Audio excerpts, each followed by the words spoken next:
Hi guys, in this video we will discuss how to determine the level of liquid in the expansion tank if there are no marks on it.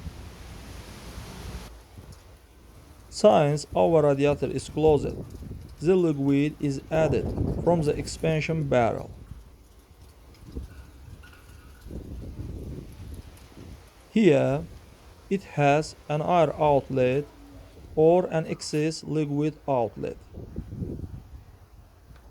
When the pressure of either liquid or air increases in the systems, the serviceable cover breaks and all excess liquid came out through this channel.